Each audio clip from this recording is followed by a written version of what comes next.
Hello everyone, I'm Fran Scott and I'm a science and engineering presenter, a demonstration developer and a pyrotechnician.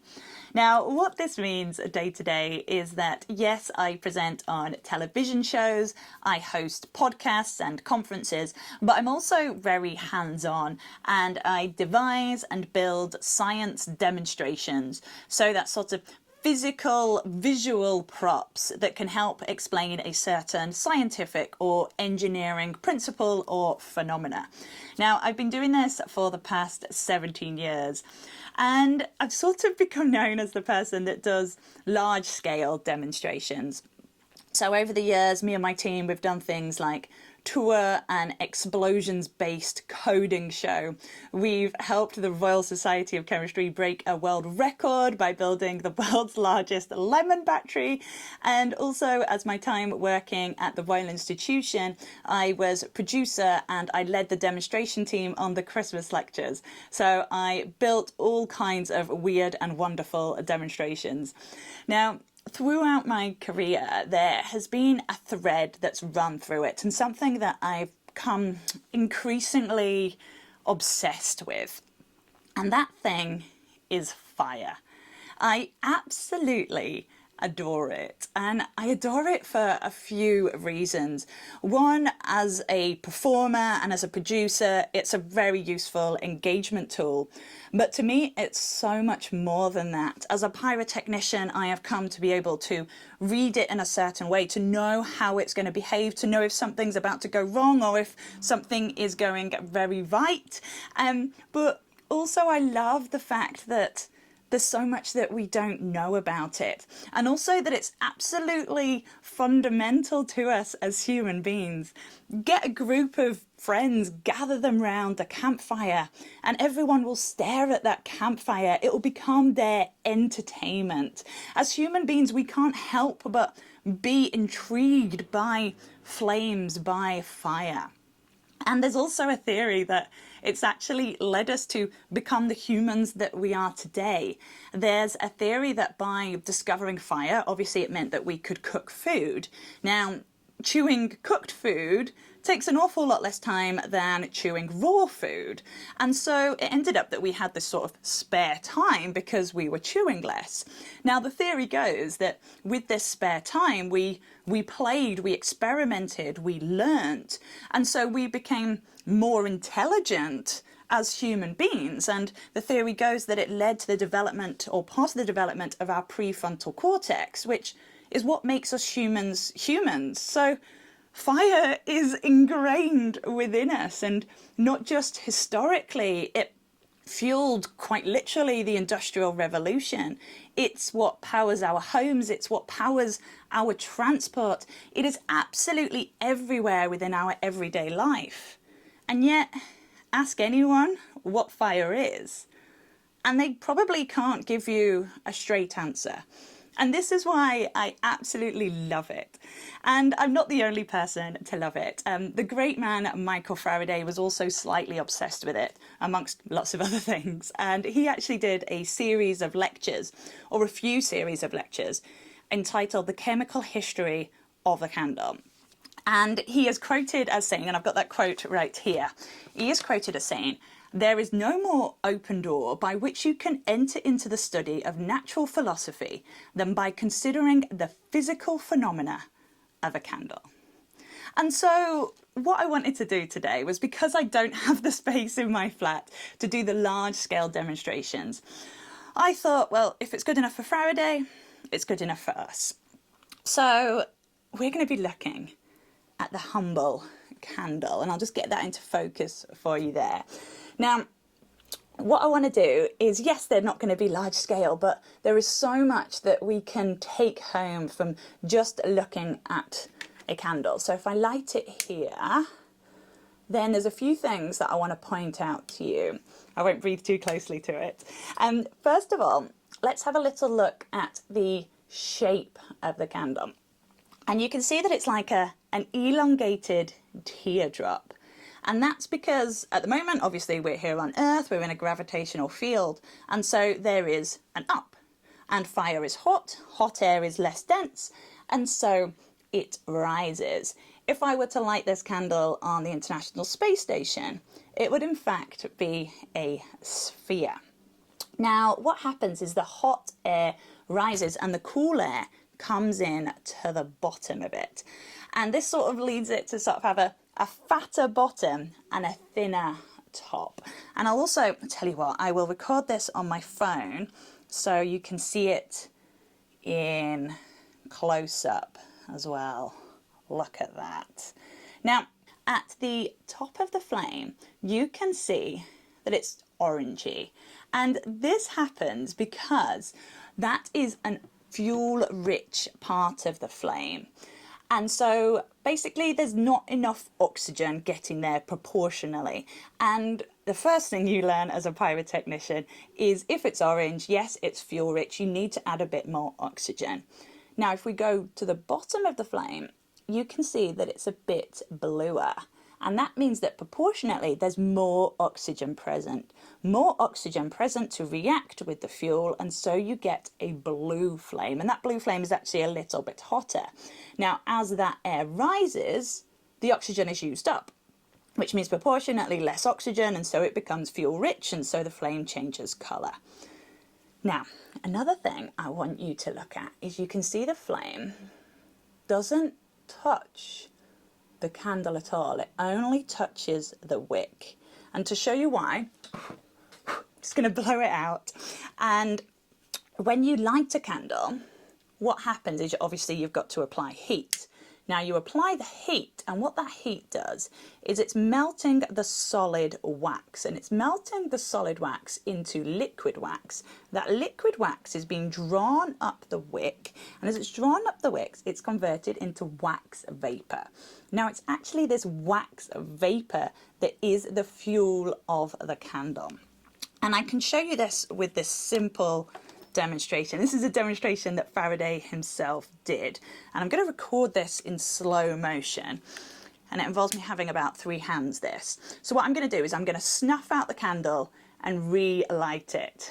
Okay, so let's record, snuff it out, relight it. Did you see what happened? I'll play it back in slow motion and I'll show it you again. There. So you can see that what happens is as I light the smoke trail, what happens is the flame is actually sort of works its way back to the wick and relights it. And that's because in that smoke trail, there's little bits of wax vapor. And with wax vapor being the fuel, it can then light and it finds its way back to the wick where it lights the candle once again. And that shows us that it's the wax vapor that's the fuel of the candle. Now, the flame itself is just this wax vapor reacting with the oxygen. And that reaction gives out the heat and gives out the light that we interpret as a flame. But what is a flame beyond that? Can we look more into a flame? Now, there's something I want to show you with this. I'll grab this bit of paper just here. Now, if you were to hold a bit of paper above a flame, you'd expect it to be a full circle, right? A full circle will burn. Well, let's see. Now, you can just about see there that it's not a full circle. It's more of a ring. There's more soot on the outside than there is on the inside of the circle. Now that hints to something going on within the flame, that it's not a solid flame. And I can actually show you this by placing a metal gauze within the flame. Now what this metal gauze will do, and this I absolutely love because it's sort of based on the science of the Davy lamp. So basically to have a flame, to have a fire, you need those 3 things. You need heat, oxygen and a fuel. Now what this metal gauze will do is it will conduct the heat away from the flame. So you're taking away one part of that fire triangle, which means if I place this into the flame, you won't have any flame above the gauze like this. You see, it sort of stops it dead at the gauze. Now what this means is that in essence we can appear inside a candle flame. And I'm going to record this. I'll stand up so we can have a look at what's going on. And if I place the gauze on top, there you go. You can see it. It becomes a cylinder of flame. It doesn't become a cylinder. It is actually a cylinder. The only place that the fuel can react with the oxygen is in that outer ring. So that is the only place that we can actually get a candle flame. And so in essence, a candle flame is just a cylinder of flame with a pointy hat on, which you might not have known, but it's absolutely, I think, sort of mind-blowing that a lot of people don't actually know what's inside of a flame. And yeah, the answer is not flame. They're not solid. Flames are not solid. But this got me thinking, right? Now, as a pyrotechnician, I get to play with a lot of very cool things. And one of those things is this stuff. Now, this looks like cotton wool, but it is in fact flash cotton. So it's been treated in such a way with some acids and things like that. So the oxygen that it can react with to burn is not just in the air, but it's actually embedded within the fabric of its being.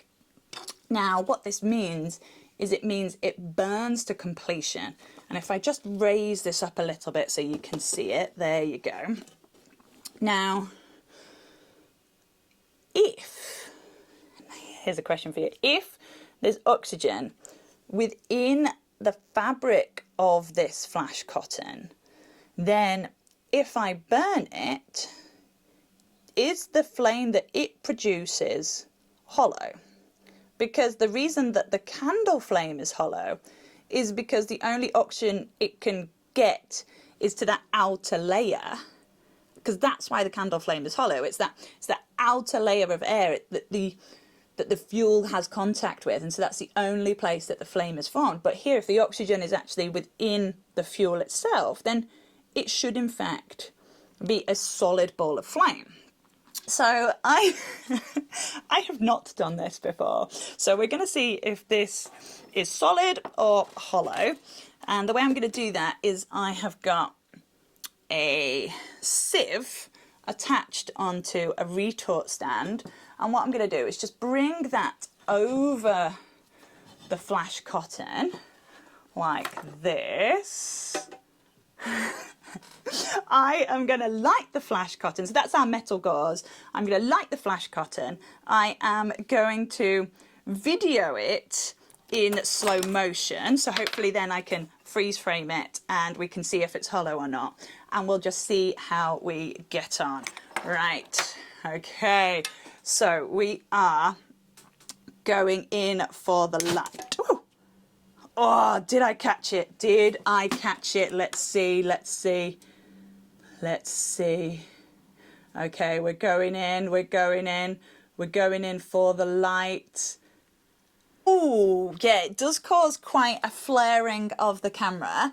Oh, and some of it might actually escape outside the sieve, but it does give the impression that it's actually a solid flame rather than a hollow one. But this is going to take a lot more investigation on my part because this is just one video. So I would say that is inconclusive about whether flash cotton flame is hollow or solid. But this is why I love fire. You know, I have been a pyrotechnician for many, many years, and yet there are so many things still to discover about fire. And as human beings, it's something that we utilize every day for our modern way of living. And yet the more questions you ask about fire, the more you realize that you know nothing about it. But I want to end this show, of course, with a little bit of jeopardy. So what I'm going to do is take some flash cotton and burn it in my bare hand. Now this, of course, is something that you should not try at home. But the reason this is possible is because flash cotton burns so quickly, it doesn't give the air on my hand enough time to heat up for it actually to cause any damage. So let's pop it in my hand and it should burn nice and fast in 3, 2, 1. There we go. And it's on that note that I want to say thank you so much for listening. I hope you have enjoyed all the talks tonight. I'm Fran Scott, and goodbye.